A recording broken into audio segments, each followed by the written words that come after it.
Welcome to Saturday's video. Well, if you're new to Saturday's videos, these last few weeks, what I've been doing is going through what I had to do to move to Canada from the UK and the reasons why we moved and basically what it cost and all the things that we had to go through under what was then a Harper government. If you missed the first 3 segments of this, you can watch this, which is fine, but look back at the other 3. This isn't happening. See, a few of the comments I've got are they're like, oh, you don't want to be moving, or from the pan into the fire. No, I'm not moving now. I moved in 2008 during the Harper era, and yeah, we've been here for quite a while now. But I wanted to explain to people what it was like to actually move properly without being given raincoats at the at the airport and handouts when you get into Canada, and hotel rooms and stuff. None of that happened to us. So you'll see that on the first 3 videos where we're up to now. And today we're going to talk about after I returned home, which was then the UK, Blackpool, when I returned home with the family from my very successful, I must say, interview with my future employer. We then had to buckle down and do a few really serious things. And I left off last time with something that I wasn't telling everyone. The interview, it went absolutely fantastic. It couldn't have gone any better. But there was an issue. There was one underlying issue that we had to get over that we didn't tell anyone about. And yeah, at that point, only me and my wife knew, and a couple of family members knew that I was in a high blood pressure situation. So if I couldn't pass a medical, an actual full-blown medical, I wouldn't be able to come to Canada. The whole thing would be off. All the work, all the interviews, all the flights, all the coming over, all the money spent up to now, that's it. Everything would just be out the window. We wouldn't be able to do it. I truly had to take a full medical, and that's how it was back then. You had to do full medicals. You had to show money that you could do these things. You had to have a job. You had so many hoops to jump through. So what did I do? What did I have to do? I tell you what I was doing. We used to live just outside of Blackpool, which is about 10, but maybe 8 to 10 miles. What I would do is, after work, cycle into the town and cycle back after work, absolutely covered in sweat, absolutely, almost every day, not every day, almost every day. I had to work hard. I mean, really work hard to get the blood pressure down. Like, I wasn't overweight or anything. It's just that at that time, I was doing the pilot's license and stuff, and I was doing quite a bit of flying stuff in England, which is my hobby. You know, flying and guitars and stuff. It's a hobby of mine. And that's how I found out I had high blood pressure, because I had to go for my pilot license medical. And he said, ooh, hold on a minute, your blood pressure's a bit high. And he went, no. So they actually, I also went to the doctor and got some pills to help with the blood pressure and got on with the exercises. But when all the family, that was including my son and my wife, went for medicals for the permanent residence visas, yeah, I was absolutely crapping it. And that can't have helped. If you know blood pressure readings and all about where they should be and shouldn't be, Jackie Birch, if you're watching, you'll know. Like and subscribe. 140 over 90 is like the top level. It's the top level of your blood pressure, where they could just say, it's okay. It's okay that.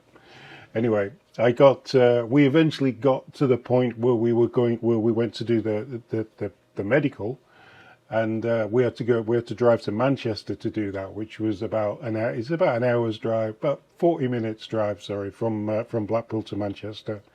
We went there. It was several hours to do all the medical stuff, fill in the paperwork, pay your money, Like it was over £100 each for the medicals. We had to pay all the money for that and then get those medicals done. And then the blood pressure test came up. And you know what happened? They did all the other medical stuff first, and then we broke for lunch. I had to go off for lunch and then come back for the other part of the medical, which was gonna have the blood pressure test. I'm like, I'm so nervous. Anybody out there who's had the blood pressure taken or goes to the doctors regularly enough and stuff like that, you'll know the white coat syndrome. It just sinks in. So yeah, I went back, did my blood pressure. It was 140/90, bang on.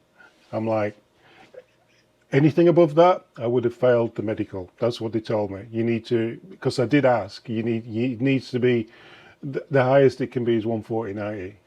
It was fine. I got to say, after the medical, I bought one of those home monitors, and I went to the doctors a couple of times to check on the pills, and it did come down. It came down, averaging now about 130, 75 to 80. Every now and again it spikes a little bit, but I think everybody's does that.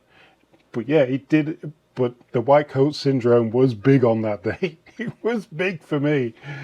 My wife sailed through it. Her blood pressure is like 120/60 or 70. She has great blood pressure, and my son was he's super fit.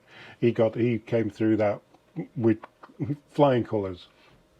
The other thing we had to do, we had to send off for police checks to check that I was of good standing and not a criminal in England, and no criminal offences, no that included drunk driving, DUIs, didn't include speeding, thank God.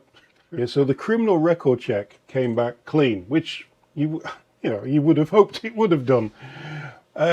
My wife didn't have to get a criminal record check, and obviously my son didn't have to get one. He wasn't of age. We just had to make sure that he was medically fit, so he wouldn't be a burden on the Canadian taxpayer as soon as we got here. Like we're just moving straight over, to have some sort of brain operation or something on the taxpayer's dime. Anyway, so that was the medicals out of the way, and the criminal check all done and dusted, all come back absolutely fine. Then we got all the paperwork. We had to fill in the paperwork. We got the person in Nyanimo. I always get that wrong. Someone actually told me how to say that word.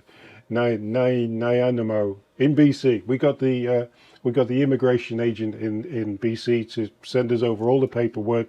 We filled all that in.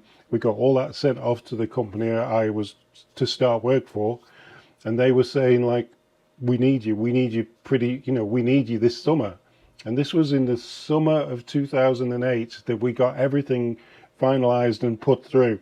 So it was from 2007 that we first visited, and we're into 2008 where we'd actually got all the paperwork put in, including the criminal checks, and including the medicals and the fees and everything else. Then we had to try and sort out stuff around the house and my car and all other things like that, and my job in the UK. But what could we do? I couldn't quit my job in the UK because we hadn't heard back from the Canadian government about whether or not we'd been accepted. So we had to wait, and then wait, and then wait. And then next week we'll talk about what happened after we waited, and when did we eventually get away from the UK and move to Canada. See you next Saturday, guys. Well, I'll see you tomorrow on Sunday's video. But this person, this storytelling type guy, we'll see you next Saturday. Hopefully. Cheers.